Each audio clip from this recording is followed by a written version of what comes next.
Mr. Secretary, I have received, along with Congressman Crenshaw, several hundred whistleblower complaints about Pentagon extremist and diversity training. I want to share just a small selection of what your own troops are saying. And Mr. Chairman, I have a longer list that I'd like to submit for the record. Without objection. Again, this is just a few examples. One Marine told us that a military history training session was replaced with mandatory training on police brutality, white privilege, and systemic racism. He reported that several officers are now leaving his unit, citing that training. Another service member told us that their unit was required to read White Fragility by Robin DiAngelo, which claims, and this is a quote, "White people raised in Western society are conditioned into a white supremacist worldview." A member of the Special Operations community has told us that they are being instructed that, quote, "the U.S. Special Operations community is racist." One Army officer relayed to us the words of his general officer who told him that the entire U.S. Army is racist. A midshipman at the Naval Academy said classmates are calling America a fundamentally racist place and that this sentiment is not contested by school administrators. An airman told us their unit was forced into a racist exercise called a privilege walk, where members of the wing were ordered to separate themselves by race and gender in order to stratify people based on their perceived privilege. One African-American officer disparagingly said, and I quote, "The Navy thinks my only value is as a black woman and not the fact that she is a highly trained military specialist." Soldiers have come forward to tell us they are being forced to watch videos about systemic racism and documentaries that rewrite America's history as a fundamentally racist and evil nation. One Space Force officer told me that 2 Guardians left his ranks in a short period of time. One was a young African-American who said that after the training, she would never have joined the military had she known that it was such a hotbed of racism. The other was a white airman who said he didn't sign up to be indoctrinated and filed separation paperwork. Mr. Secretary, we're hearing reports of plummeting morale, growing mistrust between the races and sexes where none existed just 6 months ago, and unexpected retirements and separations based on these trainings alone. And again, these are not my words, these are the words of your own troops. So I want to ask a few simple but vital questions.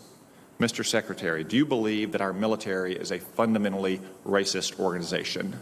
Yes or no, please. Well, I won't give you a yes or no answer on that, Senator, because it deserves more than a yes or no. The military, like any organization, will have its challenges, but I do not believe it is a fundamentally racist organization. Thank you. I'm sorry to cut you off, but our time is limited. I think it is a pretty simple question. I'm glad that you agree it is not fundamentally racist. Do you believe that any member of the military should be treated differently based on their skin color and sex? Again, yes or no will do. Again, this question deserves more than a yes or no answer. Mr. Secretary, I'm sorry to cut you off. Our time is limited. It is a very simple question. Should a member of the organization you lead be treated differently, in violation of the Constitution, I would add, based on their sex or the color of their skin? No, I do not believe that, and that is okay. Why we have diversity, equity, and inclusion focus in the military.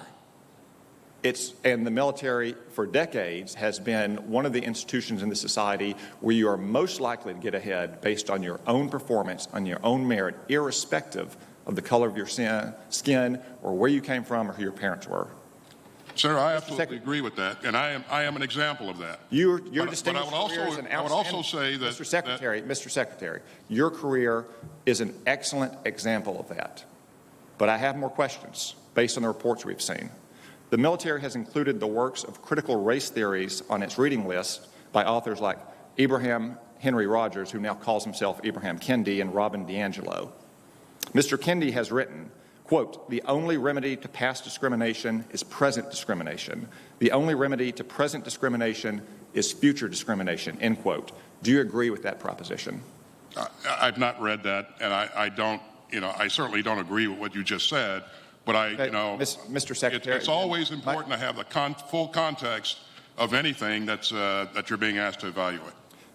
Mr. Secretary, do you believe that race and sex should be the key factor when selecting combat leaders, rather than, say, operational excellence, technical proficiency, leadership, agility, and integrity?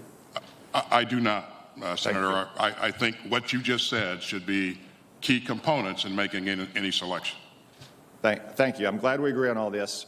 So let me just wrap up by saying this. If troops are subjected to the kinds of trainings drawing on critical race concepts like America and our military is inherently racist, or certain races are inherently privileged, other races are inherently victimized, given what you've said, should they report it up their chain of command or to the Inspector General or to other appropriate channels? They've always had, yes, they should. They've always had that ability to do that, and I would recommend that in the future. I would also say that diversity, equity, and inclusion is important to this military now, and it will be important in the future. And so we're going to make sure that our military looks like America, and that our leadership looks like what's in the ranks of the military. And I appreciate your support on that. And I agree with that. And like I said, the military has always been one of the most diverse institutions in our society where you can get ahead irrespective of the color of your skin or who your parents are or where you came from. And I'm glad that we agree on that. This is not about diversity in general, though. This is about a very specific kind of anti-American indoctrination that is seeping into some parts of our military based on the whistleblower complaints we have received. Thank you. My time's expired. Thank you. Let me recognize Senator Kaine, please. Mr. Secretary, I want to give you a chance to explain the context. Senator Cotton asked you a question about your own career, and you indicated that your career is an indication that the military can be welcoming to all kinds of people, but you were then going to explain the context of what your own personal experience has shown you during your time in the military about why we need to take seriously these issues of diversity and inclusion. The Senator had other questions, but I'd like to hear how you were going to answer that question, giving the full context. I think the leadership has a responsibility to create a climate where everyone, first of all, we should be welcoming to everyone who can qualify and who is fit to serve and who can maintain the standards. And secondly, we ought to look like the America that we support and defend, and our senior leadership should look like what's in the ranks.